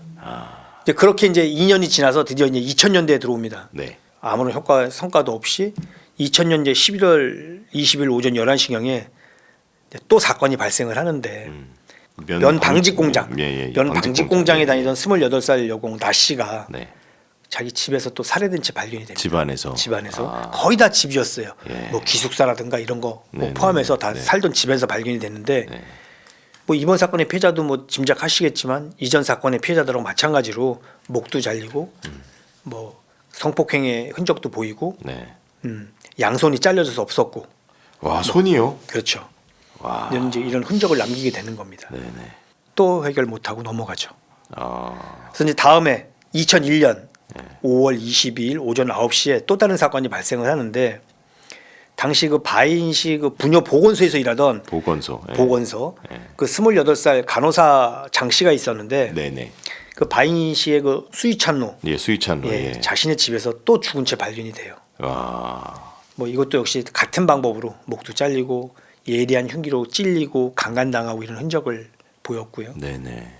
이제 이런 말하기도 힘든데 또 수사가 제대로 안 돼서 못 잡습니다. 이것도 못 잡고 아주 딱 똑같지는 않지만 계속해서 비슷한 정형화돼 흔적을 있죠. 남기죠. 정형화돼 있는데 점점 참혹해지죠. 그렇죠. 예. 그러니까 이런 것들이 어떻게 보면 자기를 알리는 건가요? 이런 방식들이 자기를 알린다기보다도 이제 패턴화돼 있는 거죠. 패턴화돼 있는. 패턴화되는 거죠. 자기 스스로가 이렇게 해야 된다라고 이제 자기 자신이 이렇게 암시가 되는 것 같아요. 그러다 보니까 좀 더 과감해지면서 안 잡혔으니까 안 그렇죠. 잡히니까 못 잡으니까 더군다나 그 오랜 세월 동안 자기를 못 잡으니 그렇죠. 패턴화되면서 과감해지고 잔혹해지는 거죠. 그렇죠. 와. 이제 이 사건이 나고 나서 이제 9개월이 지난 다음에 2002년 2월 9일 날 오후 1시경에 그 바인 시내 도락춘이라는 호텔이 있다네요. 네네. 그 호텔에 묵고 있던 25살 여성 주 씨가 있는데 호텔 내 객실에서 역시 피살된 채로 발견이 됩니다. 아. 목이 잘려 있었고 또 여전히 하의가 발가벗겨진 채 뭐 강간당한 흔적이 있는 상태로 발견이 됩니다. 아. 그러니까 지금까지 말씀드린 것처럼 이게 모두 14년이거든요. 14년. 그렇죠. 14년 동안 9명의 여자가 끔찍하게 살해가 되니까 그럼 이제 앞서 말한 것처럼 뭐 공안 당국이라든가 정부에서도 뭐 중앙 정부, 지방 정부에서도 뭐 난리도 아니었고 뭐 지역 민심은 너무 흉흉해지고 그래도 못 잡고 네. 민심이 흉흉해졌다는 게 어떻게 이제 증명이 되냐면 당시 돌았던 소문이 마치 우리나라에서도 돌았던 소문과 비슷하게 뭐 빨간 옷을 입고 다니는 여자들만 대상으로 한다. 아. 뭐 이런 소문도 돌고 또 죽이기 전에 강간하고 죽인 게 아니라 죽이고 난 다음에 시간을 했다. 아. 뭐 이런 얘기도 돌고 뭐 가진 얘기가 다 돌았대요. 그러니까 오죽하면 이런 사건 때문에 사람들이 자기 살던 동네를 떠나겠어요. 동네를 떠날 정도면 이건 뭐 말 다 한 거 아닙니까? 그렇죠. 뭐 엄청났다는 거죠. 도시 전체가 이제 괴기스러운 도시로 이제 점점 바뀌게 되고요. 야, 그렇죠. 우리나라가 한때 화성에서 그런 그 화성 얘기가- 생각하면 딱 그 얘기가 나옵니다. 그래서 야. 첫 사건이 발생하고 14년이 지나도록 근데 특정을 못하니까 뭐 공안들을 믿었겠어요. 이제 공안이 원래 한국에서는 이제 뭐 경찰, 교통 경찰도 있고 정보 경찰도 있고 뭐 많잖아요. 네네. 수사 형사라는 표현을 쓰잖아요. 그쵸. 형사. 그래서 중국에서는 어떤 표현을 쓰는지 좀 알아보니까 중국에서는 대체적으로 다 공안이라는 표현을 쓰긴 하는데 특정되게 이제 형사 업무를 보는 사람들을 형경, 형벌 형자에 경계할 경자, 우리 경찰할 때 쓰는 경찰을 써서 형경이라는 표현을 쓰고요. 네. 제가 발음을 잘 못하는데 싱징 싱징. 이게 맞는지 모르겠어요. 또 괜히 중국 분이 듣고 막 웃을 수도 있는데 하여튼 그런 표현을 쓴다면서 네네. 형사 경찰 그래서 줄여서 형경이라는 표현을 쓰긴 한다고 해요. 네. 아무튼 뭐 이 수사 업무를 담당하는 이 형경들 형사들도 얼마나 곤욕을 치렀겠어요. 네. 상상이 됩니다. 그렇죠. 진짜. 뭐 말도 굳이 제가 말을 안 해도 그쵸. 우리 구독자분들이 네. 다 그냥 이해를 하실 것 같아요. 그러니까 이제 다급해지니까 뭔가 발표를 해야 되잖아요. 그렇죠. 우리가 수사는 어떻게 하고 있다. 못 잡았지만 수사는 어떻게 하고 있다. 이제 발표를 하게 되는데 발표하는 게 이제 범인이 64년에서 1971년생으로 첫 사진이 10대 후반, 20대 중반 정도였고 네. 키는 168에서 176 정도로 평균적인 남자고 네. 20대 여성을 범행 대상으로 노리는 점으로 볼 때 극도의 여성 혐오증이 있고 네. 또 성기를 도려내거나 뭐 가슴을 도려내거나 뭐 이런 걸로 볼 때 성기능 장애하고 우울증이 있어서 주변 사람들하고는 어울리지 못하는 그런 성향의 사람이다. 이게 뭐 말이에요, 방구예요. 이건 그냥 여성들의 평균적인 신장, 피해 여성들의 평균적인 신장, 그다음에 신체 일부를 도려내고 성기를 도려내기도 했고 뭐 이런 걸로 볼 때 이런 성향이 있을 거라고 그냥 만들어낸 추측이고 막 지어낸 얘기밖에 그렇죠. 만들어낸 얘기밖에 안 되잖아요. 네네. 과학적인 근거나 뭐 함적인 분석도 없이 그냥 말 그대로 따가운 여론을 무마하기 위해서 막 이런 발표를 했던 것 같은데 당시에도 이것 때문에 또 다른 뭐 질타가 엄청 났다는 거예요. 무슨 근거로 그렇게 했는데 그 근거에 의해서 합당한 용의자를 추렸어야 되는 거 아니야. 그렇죠. 용의자는 있어? 뭐 이런 얘기를 하니까 뭐 그런 얘기도 없고 수사 당국에서는 고민이 뭐 이루 말할 수 없었다고 합니다. 이것 때문에 그 해당되는 해당되는 성의 경찰 지휘부가 여러 차례 경질되고 했다고 해요. 네. 이제 그나마 뭐 다행까지는 아니지만 그나마 이제 조심스럽게 이게 세월이 14년 이게 지나다 보니 과학 수사 기법이 발전했을 거 아니에요. 그렇죠. 뭐 우리나라도 발전했고, 그렇죠. 우리도 그렇지만, 중국도 네. 그렇고 전 세계적으로 다 발전했던 시점이고 이제 중국도 이제부터 뭐 그때까지 다행스러운 건 이제 수사에 끈을 놓지 않았던 거예요. 네, 네. 수사에 끈을 놓을 수 없었지. 잊을만 하면 또 발생하고 잊을만 그렇죠, 하면 또 그렇죠. 발생하니까 수사에 끈을 놓지 않을 수 없을 뿐더러 그 기간이 지나면서 수사의 기법도 질도 좀 올라갔을 거 아니에요. 그렇죠, 그렇죠. 나온 게 이제 DNA 수사죠. 야, DNA 수사. 그간의 모든 사건에 체액은 다 남겨져 있었고 네. 체액 보존이 다 돼 있었기 때문에 네. DNA 수사를 하게 된 겁니다. 음. 근데 이 중국이라는 나라가 공산주의 국가다 보니 우리나라로서는 발상하기 힘든 이런 수사 방법을 채택을 하게 돼요. 그래서 어떤 방법을 채택하게 되냐면 바이인시에 사는 모든 남성을 상대로 해서 DNA를 채취합니다. 와. 우리나라 야. 같으면 가능하겠어요? 불가능하죠. 뭐 인권 유린부터 시작해서 이게 수사냐, 네네. 이게 면피용 수사밖에 더 되냐, 뭐 이제 별의별 얘기가 다 나왔을 거예요. 근데 아무튼 중국은 그렇게 합니다. 인구도 장난 아닌데다가 뭐 일단 우리나라는 야 이런 거 하면 그렇죠. 왜 내가 그걸 해야 되는데? 인구가 그때 아까 제가 말씀드린 것처럼 140만, 14만, 140만이었나요? 하여튼 얼마 안 되는 인구인데 그 중에서 뭐 절반 정도를 남자라고 보고 그렇죠. 한 70만 정도 되는 인구의 남성들의 그냥 DNA를 다 채취를 해서 물론 이제 연령대는 좀 구분되겠지만 네네. 비교 대조를 하는 거죠. 중국스럽다 진짜. 중국스럽죠. 예. 근데 이 효과가 있었겠어요? 모르겠어요. 그 어느 정도 있지 않았을까요? 효과 있었어요. 그러니까. 예. 효과가 있었는데 범인을 바로 특정한 건 아닙니다. 마침 그 시점에 그 어떤 나이 먹은 남성이 한 분 계셨는데 네. 이 남성이 이제 뭐 사소한 범죄를 저질러서 뭐 이제 DNA 채취도 이제 하고 막 해서 비교를 하다 보니 이 사람하고 일정 부분의 DNA가 맞는 거예요. 일치하는 건 아니고. 100%는 아닌데 네. 뭐 한 7, 80% 맞다. 일정 부분의 DNA가 일치하는 거예요. 다시 말해서 이 사람은 아니지만 이 사람과 혈연 관계에 있는 친족 관계에 있는 누군가는 범인일 수 있다는 얘기죠. 그런 얘기가 이제 나오는 거예요. 그렇죠. 친척을 밝혀내고 혈족을 밝혀낸 그렇죠. 거네요. 혈족까지는 간 예. 거네. 예. 이 사람과 피를 나눈 혈족 관계에 있는 사람들 중에 누군가 남성 중에 누군가는 범인일 수도 있다라는 네, 가정에 쓴 겁니다. 그래서 이제 당연히 이제 수사에 피치를 올리죠. 야, 근데 효과 있었네요, 진짜. 효과가 있었죠. 그래서 피치를 올려서 결국은 이 사람 주변에 있는 혈연 관계에 있는 사람들을 다 조사를 하는데 드디어 이 조사를 시작한 지 좀 시간이 경과하고 나서 2016년 8월 26일 날 피의자를 와. 특정하게 됩니다. 이름이 특정하게 되는 거죠. 특정하게 됩니다. 당시 그 사람이 이제 52살이었던 네. 뭐 한문으로 써서 우리말로 풀자면 고승용, 고승용. 가오청용, 중국말로는 가오청용이라고 하는데 네네. 이 사람이 특정이 된 거예요. 근데 이 사람이 당시에 뭘 하고 있었냐면 그 바이인시 공업고등학교가 있는데 네. 그 공업고등학교에서 매점을 운영하면서 가족들하고 거기 매점에다가 따로 숙소를 마련을 해서 네. 같이 살고 있었어요. 가족이랑 같이 살고 있던 네네네. 평범한 남성이었던 거예요. 네네네. 근데 이제 나중에 수사를 해보니까 네. 이 가오청룡은 38세였던 첫 번째 살해 사건 이후에 거의 한 28년 대부분을 이 바인시에 살고 있었어요. 바인시에 살고 있었고 원래 비행기 조종이 꿈이었다고 하네요. 네. 근데 뭐 당연히 뭐 시험에서 떨어지고. 네. 뭐 특별한 거 없이 이제 공장이나 이런 데를 전전하다가 학교에 매점을 하게 돼서 네. 가족들하고 같이 일하면서 함께 살았다고 해요. 네네네. 또 성격을 또 조사를 해보니 되게 내성적이고 뭐 사람들하고 잘 어울리진 않았지만 그렇다고 남한테 무슨 뭐 해코지하거나 남한테 무슨 뭐 인심을 잃거나 뭐 이런 사람도 아니었다. 한마디로 조용한 튀지 않는 조용한 사람이었는데 또 특이할 만한 게 아들이 둘이 있었는데 아들은 다 또 중국 내 명문대에 또 진학을 시켰대요. 그럼 정말 평범하고 잘 살고 있는 사람이네요. 그렇죠. 또. 그러니까 우리나라도 마찬가지지만 아이들을 좋은 대학 보내면 주변에서 부러워하잖아요. 그렇죠. 예. 오히려 주변 사람들보다 이제 부러움을 사는 네. 그런 사람이었는데 이 가오청용이 범인이라고 하니까 아무도 안 믿었대요.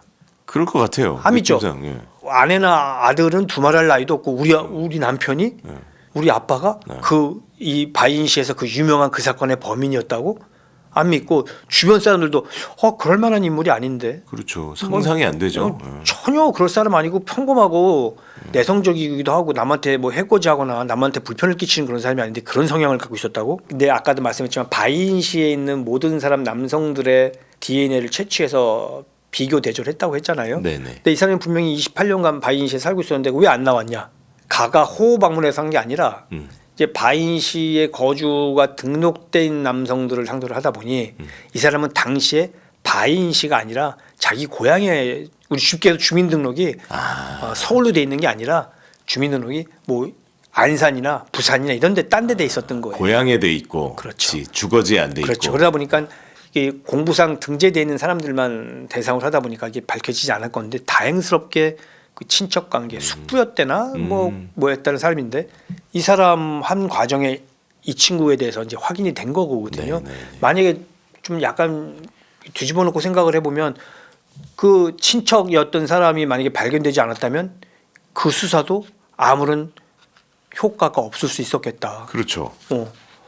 야, 그 진짜 이게 근데 첫 번째 사건이 벌어지고 지금 28년이 지난 상황에 지금 DNA를 통해서 가장 유력한 사람을 지금 찾아낸 거고, 근데 사람들은 저 사람 아닐 거다. 그렇죠. 라고 뭐 주변 얘기하고 사람이 있는 도저히 상황이고. 이해할 수도 없었고, 네네. 뭐 말씀드렸듯이 혈족 관계 있던 그 남성이 사소한 범죄로 DNA 채취해서 비교 분석을 통해서 어느 정도 일치한 부분이 나오지 않았다고 한다면, 그 사람이 발견되지 않았다고 한다면 이 사람은 여기에 공부상 등재가 안 돼 있었기 때문에 그렇죠. 실제 살고는 있었지만 못 밝혔던 거죠. 또 그렇죠. 그냥 미제로 남고 또 다른 범행이 또 일어날 수도 있었던 상황이었던 그렇죠. 거죠. 네네. 근데 이제 수사를 해보니까 이 가오총룡은 네. 이 바이인시에서 발생됐던 그 9건 이외에도 그 바로 주변에 내몽골 자치구가 있었는데 네네. 거기서도 2건의 살인을 더 저질렀었대요. 같은 방법으로. 그러다 보니까 모두 한 11건을 11 범행을 건을 저지른 했다. 걸로 이제 확인이 된 거죠. 그러니까 지금 벌어진 사건들을 다 이 사람이 자백한 거네요. 자백했죠. 왜냐하면 뭐 DNA가 일치하니까 자백 안 할 수가 없죠. 네네네. 자백을 했고 네. 당시 이제 공안에서는 어떻게 판단을 했냐면 사이코패스다. 그 다중인격을 갖고 있는. 왜냐하면 다중인격이라는 게 이제 극명하게 이렇게 눈에 보여지는 게 주변 사람들, 가족을 포함한 주변 사람들한테는 얌전하고 내성적이면서도 가정에 충실하고 이런 사람이었고, 범행 수법이라든가 이런 걸 보면 정말 잔인하고 끔찍하고 극악무도한 범행을 했잖아요. 네네. 그건 일관된 성격을 갖고 있는 사람들이 할 수 없는 범죄, 네. 다중인격의 사이코패스만이 할 수 있는 범죄라는 게 확인이 된 거죠. 네네. 그래서 다중인격의 사이코패스다 이렇게 했었고, 네네. 이 맨 처음에 범행 동기에 대해서 이제 물어보니까 돈이 필요했고 범행이 용이한 젊은 여성을 상대로 했다. 범행을 하면서 보니까 이게 시간을 한 건 아니었고요. 네. 범행을 하면서 보니까 시간은 아니었고. 성적 욕구도 생겨서 성폭행을 했고, 그게 범행이 끝나고 나서는 자기가 잡히지 않아야 되겠다는 생각으로 뭐 목도 자르고 주겠다. 뭐 가슴으로도 찌르고 네. 뭐 이렇게 했다는 거예요. 네. 이게 세월이 지나면서 검거가 안 되다 보니 좀 더 패턴화되고 나중에는 좀 더 참혹한 끔찍한 범행으로 이어지게 된 거예요. 난 안 잡혔어. 내가 이 10여 년 이상을 범행을 했는데도 안 잡혔고 나에 대해서 전혀 알지도 못하고 좀 더 좀 과시하는 그런 것도 보이게 된 거죠. 이 범행 자체에. 그래서 그러면서 용기라는 표현이 그런데 좀 나름 쾌감도 느꼈을 것 같고, 그렇죠. 나를 못 잡네. 그렇죠. 그러다 보니까 좀 더 과시하는 그런 그렇죠. 모습을 보이게 된 거고요. 네. 거기다가 이 사건이 이제 최초 사건 발생 28년 만에 검거가 되고, 그 다음에 사형 집행까지는 2년 지난 2019년에 이제 사형 집행이 됐는데, 총 합산을 해보면 처음 범행부터 사형까지 31년 정도 걸렸다고 해요. 30년, 31년 정도 걸렸다고 해요. 그러니까 바로 사형이네요. 바로 사형이. 그러니까 그래도. 중국은 우리나라는 3심제잖아요. 그렇죠. 지방법원, 고등법원, 뭐 대법원이 3심제인데 대법원에서는 뭐 죄가 되는지 안 되는지만 판단을 하고 문제를 하잖아요. 네네. 근데 중국은 우리나라랑 좀 틀립니다. 사법제도가 틀려서 4급 2심제예요. 4급 2심제. 2심제. 네. 그래서 뭐 간단한 범죄는 기초민법원부터 뭐 우리나라 따지면 고등법원 정도에서 해결을 하고 뭐 보기도 하고, 또 그보다 중요한 사형을 선고할 수 있는 그런 범죄에 대해서는 고등법원에서 심사하고 또 뭐 대법원에서 또 한 번 하고 뭐 하기도 하고, 최고 인민법원이라고 있는 데도 있는데 그거는 그냥 뭐 사형을 해야 되는지 말아야 되는지만 결정을 한다고 해요. 그래서 네네네. 4급 2심제로 한다. 네. 근데 이제 우리나라랑 좀 다른 제도가 하나 있긴 합니다. 중국에 사형 선고를 받았다고 하더라도 집행유예 제도가 있어요. 사형에 대한. 그래서 2년간 사형 선고라고 2년간 지켜보고요. 그래서 개전의 정이 있다든가 반성한다든가 그러면 사형을 안 하고 뭐 그 밑에 무기징역이라든가 또 매년마다 2년인가 3년마다 한번 심사를 해서 좀 더 다운시켜주기도 하고 그런다요. 그래서 이게 오히려 사형을 선고하고 나서 그 집행유예제도를 통해서 오히려 이걸 갖다가 선도하거나 이 사람을 교정할 수 있는 방안이 있는지 살펴보기도 하고 그러는데 뭐 극악한 사건 같은 이런 사건 같은 경우 뭐 그런 심사에 해당되지도 않고 네. 그냥 바로 사용을 하는 거죠. 그래서 우리나라랑은 좀 다른 사법제도를 갖고 있다 뭐 이렇게 볼 수가 있습니다. 그래서 이제 제가 이 사건을 보면서 아까 우리 감독님도 말씀을 해주셨지만 우리나라도 그 비슷한 사건이 있잖아요. 그렇죠. 화성연재 살인 사건. 네. 이 가오청룡이 검거되고 나서 이 우리나라에서도 좀 언론에서 상당한 관심을 갖고 그 화성연쇄 사건이랑 비교를 하면서 보도한 사실도 있더라고요. 네네. 그래서 뭐 중국판 살인의 추억이라는 표현을 쓰면서 이게 중국에서 장기 미제 사건으로 남아 있다가 DNA 감정을 통해서 사건을 해결할 수 있었다고 이렇게 보도가 됐고요. 네. 그래서 이제 이 사건을 보면서 오늘 이제 뭐 중국에서 발생했던 엽기적이고 끔찍한 그리고 또 진짜 단연간에 걸쳐서 수년간에 걸쳐서 해결하지 못했던 사건에 대해서 이제 말씀을 드리면서 알아봤는데 네. 이런 사건은 뭐 이게 꼭 중국이나 한국만 이런 게 있겠어요. 다른 나라도 있을 수 있고요. 이게 꼭 흥미 위주로 끔찍한 사건이니까 흥미 위주로 알아보자는 게 아니고 수사는 세월이 지나면서 수사 기법이 발전을 하면서 검거되는 확률이 높아지잖아요. 그렇죠. 앞으로도 아마 더 그럴 겁니다. 제가 볼 때. 그렇죠, 더 그렇죠. 앞으로 더 나은 과학기술, 더 나은 방법을 통해서 검거가 될 게 분명하기 때문에 그렇죠. 그렇죠. 그럼 이런 범행을 하겠다고 뭐 준비하는 사람이 있진 않겠지만 혹시라도 뭐 욱하는 심정 또는 계획적인 범행 뭐 이런 게 예상되거나 그런다고 한다면 이게 성공하지 못한다는 거, 그렇죠. 성공할 수 없다는 거를 분명하게 다들 인식을 했으면 좋겠다. 네네. 이런 생각을 하면서 이 사건을 취재했고요. 네. 뭐 다음에는 또 다른 중국의 사건 중에 네. 제가 살펴보고 있는 게 있어서 네네. 그 사건을 들고 와서 말씀드리도록 하겠습니다. 아, 예. 오늘 그 범행 시작부터 사형까지 네. 31년이 걸렸다는 것도 엄청난 스케일의 사건이기도 그렇죠. 하면서 좀 이렇게 나온다는 게 좀 신기하기도 하거든요. 진짜 그 오래전 사건 28년 전의 사건의 DNA가 아직도 살아서 이게 그 DNA를 확보할 수 있다는 게 야, 이게 좀 신기하기도 한데 앞으로 더 발전한다면 더 발전하죠. 진짜 이거는 뭐 과학기술은 발전하게끔 돼 있고 그렇죠. 발전하다 보면 뭐 수사기법은 당연히 그쵸. 더 늘어나는 거고요. 수사기법이 향상되면 거기에 따라서 뭐 범죄 검거율 더 높아질 수밖에 없겠죠. 그렇죠. 그래서 앞으로는 이런 범죄 일어나서는 안 되지만 설사 일어난다고 해도 뭐 조기에 검거할 수 있을 것이고 예전처럼 이렇게 오래 걸리지 않고 그렇죠. 또 만약에 이런 범죄 뭐 욱하는 마음에 또는 뭐 계획 이런 범행을 하겠다고 계획하는 분들 안 계시겠지만 안 계시다고 믿고 싶지만 네네. 만에 하나 있다고 하더라도 성공하지 못한다. 그렇죠. 성공하지 못한다는 걸 분명하게 인식을 하셨으면 좋겠습니다. 그러니까 저는 이런 생각을 해봐요. 또 이 사건을 지금 이제 들으면서 그 이제 사형에 대한 이제 생각인데 지금 어쨌든 중국이란 사회에서 이 가오청룡은 이 잔혹한 범죄를 저지른 대가로 사형을 당했잖아요. 바로 그것도 아주 신속하게. 근데 어쨌든 한국은 지금 이제 사형이 있기는 있지만 사형 집행은 이제 안 하고 있잖아요. 이게 우리나라 사법 체계, 수사 체계에서 학문적으로 살펴볼 때 그 예전부터 피의자 권리에 대한 얘기는 많았었습니다. 네. 피의자 권리에 대해서 뭐 피의자라 범인이라고 하더라도 인권을 유린하거나 그러면 안 되고 수사 방법도 적법한 절차를 거쳐야 되고 인권을 보호하는 범위 내에서 수사가 이루어져야 된다라는 기본 원칙이 있어서 거기서 학술적 연구도 있고 거기에 대해서 그렇게 진행이 돼 왔어요. 사법 체계가. 그러다가 그럼 피해자 인권은 피해자 인권은 어떻게 할 건데? 그러니까요. 라고 해서 생긴 이제 피해자 인권에 대한 공부가 이루어지고 연구가 이루어지면서 뭐 성폭력 피해자라든가 뭐 그런 사람들을 위해서 쉼터가 생기기도 하고 뭐 상담센터가 생기기도 하고 뭐 여러 가지가 생기면서 피해자 인권에 대해서 이제 많이 발전을 해 왔죠. 그렇죠. 근데 피의자 인권과 피해자 인권에 대해서 어떤 정도 정립이 됐다고 저는 보는데 그럼 그 다음은 뭐냐? 수사 시스템에 대한 방법에 대해서 연구를 좀 해야 된다. 이런 피의자들의 인권도 이렇게 신경 쓰고 피해자 인권도 신경 쓰는 범주 내에서의 수사는 어떻게 이루어져야 되는지도 연구가 이루어져야 된다라고 생각을 하는데 물론 그 연구가 없다는 게 아니라 이루어지고 있습니다. 이루어지고 있는데 이게 양날의 칼 같아서 막 피의자는 표현을 안 쓰고 범인의 인권만을 살피다 보면 수사가 제대로 이루어지기 힘들고요. 그렇죠. 수사를 앞서가려고 하다 보면 인권 유린이 될 수밖에 없고요. 뭐 이런 게 있거든요. 그럼 인권 유린을 해서라도 피해자 인권은 피해 사실을 복구하거나 회복시켜 주는 게 가장 궁극적인 목표인데 그러면 피의자 인권을 유린해서라도 아니면 어느 정도 침범을 해서라도 피해자의 피해를 회복시켜 주는 어떤 방안을 모색하는 게 맞는 건지 덜 되더라도 뭐 이 사람들의 인권을 살려주는 게 맞는 건지 그러니까 결국은 수사 시스템 수사하는 사람들의 방향성에 관한 문제라서 이것도 연구가 이루어지고 함께해서 연구가 이루어지고 있어서 앞으로 좀 지켜보다 보면 뭐 제 생각엔 어느 적정한 게 점이 있을 것 같아요.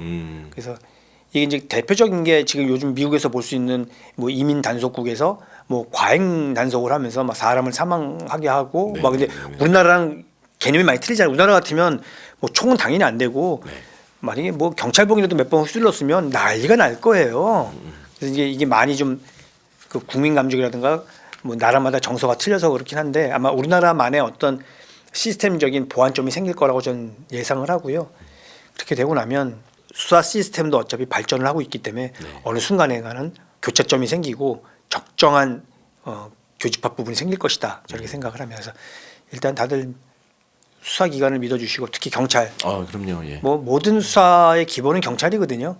뭐 정치 사건 뭐 이런 거 말고 경제 사범도 물론 중요하지만 이 경찰에서 하는 수사가 대한민국 수사의 뭐 80~90%를 차지하고 있기 때문에 경찰을 믿어주시고 응원해 주시면 아마 지금 있는 모든 경찰관분들이 특히 형사들이 다 잘할 거다 이렇게 말씀드릴 수 있겠습니다. 오늘 말씀 감사합니다. 네, 감사합니다. 네. 큰 길 끝에 할머니 집 지붕 연기처럼 마음이 풀려 설날 아침에 밤 냄새 가득한 이 방 안에 오랜 얘기들 다시 피어나는 이 순간에 세배 인사에 손등에 주름도 웃음 짓네 사건을 해몰에서 준비한 설날 이벤트로 따뜻한 마음을 전하세요. 괜히 웃음 터져 나와 설날 아침 풍성하고 행복한 설날 보내세요. 방 안에